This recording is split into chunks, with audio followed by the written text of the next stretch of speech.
So today I'm going to talk about 3 different items about the Herosamard. One of them is going to be, it was so ancient and so modern, things that were happening in Van. It was like a dichotomy. The other one was, what was the attitude of the people, the villagers mainly, and then how it changed. And the third part is about ordinary people. To be able to give this talk, I was looking at 3 books. One is by Hourig Toukhanian. This was very interesting because he was the secretary of the Defense Council. So not only did he have to take minutes, but he also had to keep a diary of what was going on. So he gives a lot of details about it. The next one was Hourig Toukhanian. He was a teacher. He was also a member of the Defense Council. And the third one was a Kuratzi. He was from Shushansk. And this one was very interesting because I'd never read this one before. Hampartsoum was his name. And what's so interesting about him is that not only does he tell everything from the villager's point of view, but he was also one of those who, after the defense fell, well, the defense was fine, but afterwards when they had to leave, he went through Iraq. And this would have been very important for a lot of us because that's how our parents came here. They went through Iraq, while some of them went to Armenia. So his book was very interesting. He was 18 years old at the time, so he knew exactly what was going on. So the first one is ancient yet modern. Now, you can't get any ancient than Van. It was Urartu before. It was the capital of Urartu. One time I was giving a talk to some American friends, and one of them came afterwards and said, here you are standing here and you are talking to us of ancient times. And she was sort of in awe of this. And this is how Van is when you look at it. It can't get any more interior in Asia Minor than Van. If you go a few more miles, you're ending up in different countries. It's so far from Istanbul. It's so far from Europe. And yet, some of the things these people did was amazing.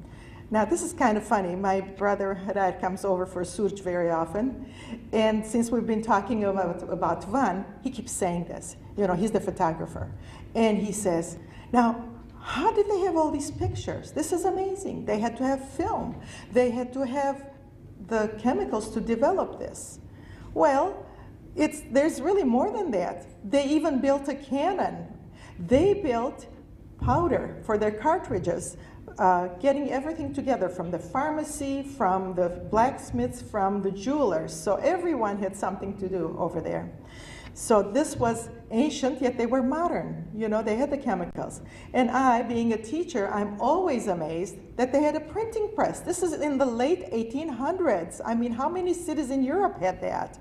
And Istanbul, of course, had it, but not too many had the printing press. They had a school for girls. Now, that is really amazing. Well, people here women couldn't even vote. They had a school for girls in Van at the time. So these were really awesome things. It was like a dichotomy. They were the ones in the villages who would never revolt, no matter how hard their life got.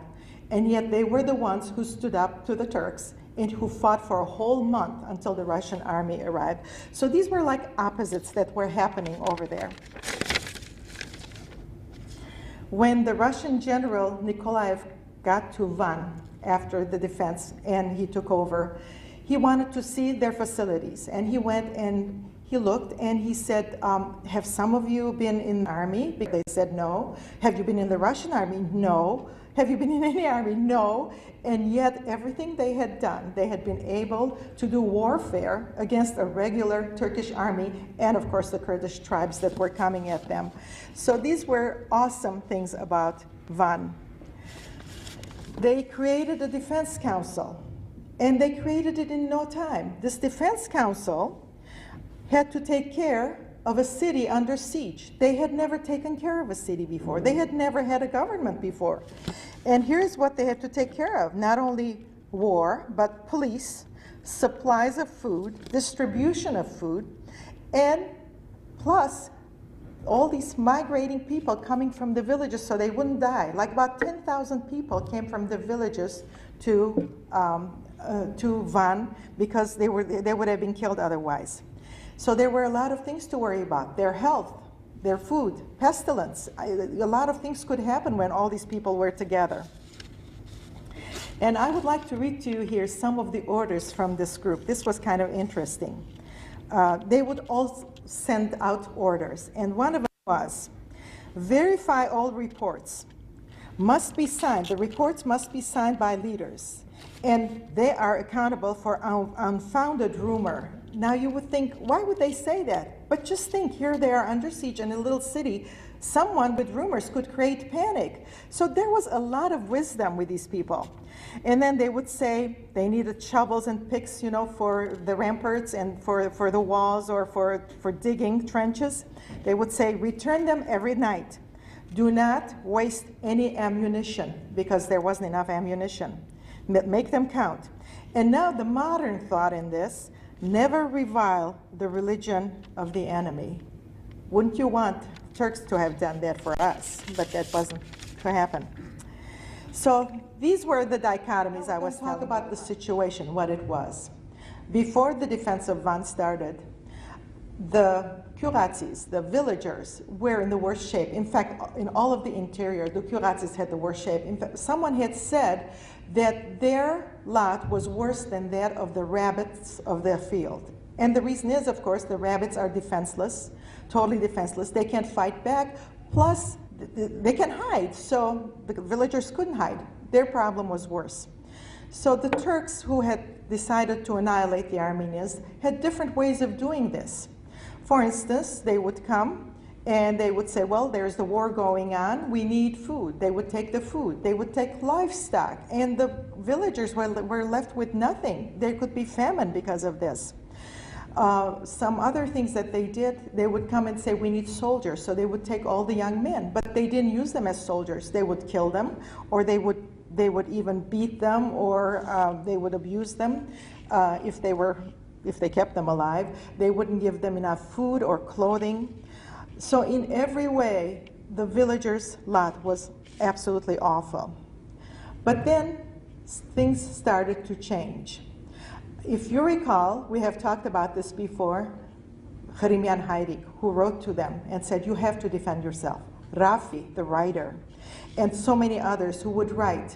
The political parties who came and brought guns and who trained them so that they could fight when there arose the need. So this is kind of a nice thing, because they used to create so many songs, the villagers, and we see them in the Hourig Toukhanian songs, the revolutionary songs. And you can see the attitude changing. I'm going to read this for you. It says, this is from Erzurum song, the Armenian villagers hadn't seen swords and rifles. He left the field and he took the sword and rifle instead of the shovel. And this is what happened because of these men that were the heads of the Armenian people. But today, I'm not going to talk about them. We know a lot about them. We know about Aram Manukyan, how he organized the defense. And like I said, they lasted for about a month. And of course, they were the lucky ones because the Russian army came. Had it not been for the Russian army coming, we would have been totally annihilated. Mary and Joseph were going to Bethlehem. And no one knew this young couple, just villagers, coming and the Messiah would be born of them. No one knew that. So God used ordinary people. Well, that's exactly what happened in Van. God used ordinary people. I'm going to talk about a few of them that you may never have heard of, because I thought this was so personal and really so horrible too.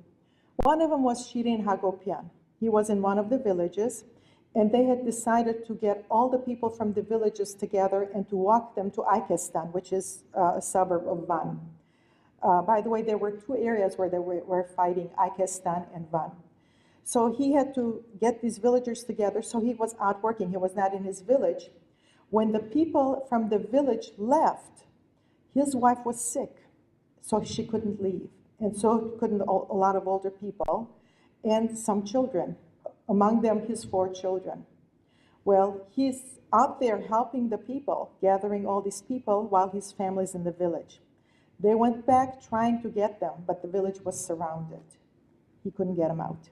So his wife and children died. They were killed.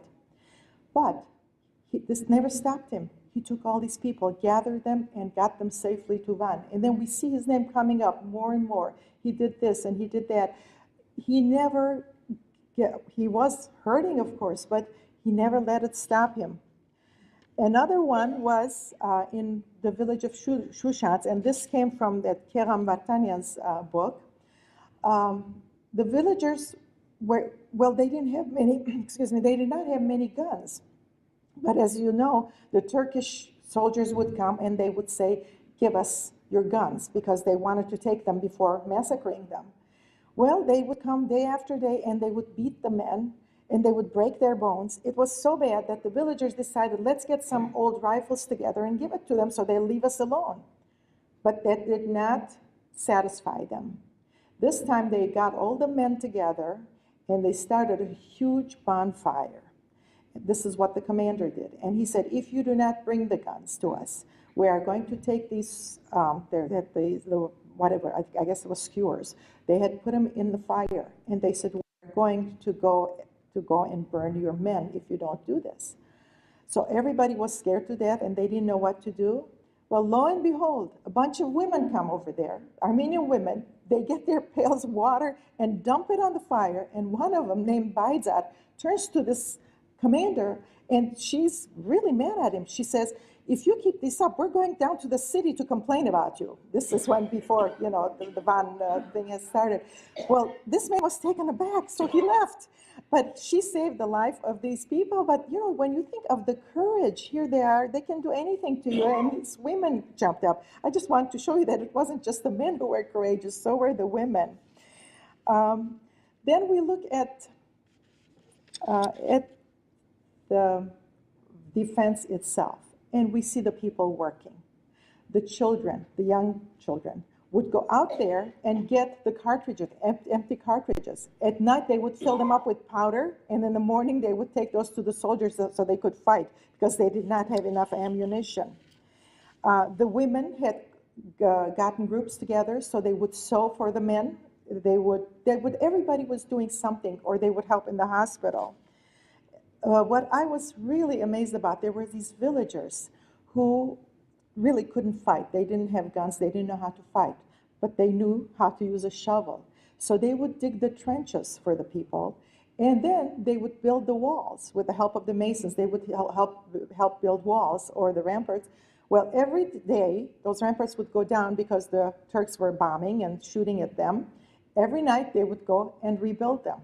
Well, it got so bad toward the end that they were getting ruined 4 or 5 times a day. And these men would still go out with those bullets coming at them, and they would still rebuild them. And what was interesting, when one would die, the next one would take the place. It was like there was no fear. They were together, they were working together. The defense lasted from April 18 till May 15. And like I said, the Russian army came. Well, of course, this was great. But then the Russians had their own, what should I say, their own ideas about this. They wanted Armenia without Armenian. They pulled their army back. And so the people of Van had no recourse but to leave with them. So they went back to Armenia. But then some of them decided to come back because they thought they could still live there. And they came and they started building even and planting. But a lot of them died because the massacres began again. They started killing them. So this time they left, some for Hayastan, and some of them, they were going to Hayastan, but they thought the roads were closed, so they went down to Iraq. And this was a part where my father, and a lot of your people probably came through. And then, of course, they went to Iraq and from on to Jerusalem and all over the Middle East. The Vanetzis like Gurung. You played Gurung today, right? Didn't you play the crane? They like the crane. That's their bird. But today, I'm going to be finishing with a poem that's not about the Gurung, but it's about the swallow, which is a migrating bird, Zizernak in Armenian. And I want to read this to you because it's so much like us. The swallow was building its nest. He was singing and he was building. And every time he would add a twig, he would remember his old nest. He had built a nest once, and he had repaired it many times. But this time, when he returned, he found the nest in ruins. And now, once again, he was building his nest and he was singing. And every time he added a twig, he remembered his old nest. The Vanities, just like the rest of the Armenian, came back, tried to rebuild, but they found everything in ruins. Their nest was in ruins. So they went all over the world and they built there. Even though they had this gaping wound in their hearts that would never go away, they still sang, they still danced, they built churches, they built schools, they built families. I mean, they raised families. The work still continues today. A few days before Thanksgiving, and I would like to thank those people who fought, because that's the reason we are here today. But above all, I would like to thank the ordinary people, and that includes you, the ordinary people who worked so hard and who gave their lives and who are still doing that today. Thank you.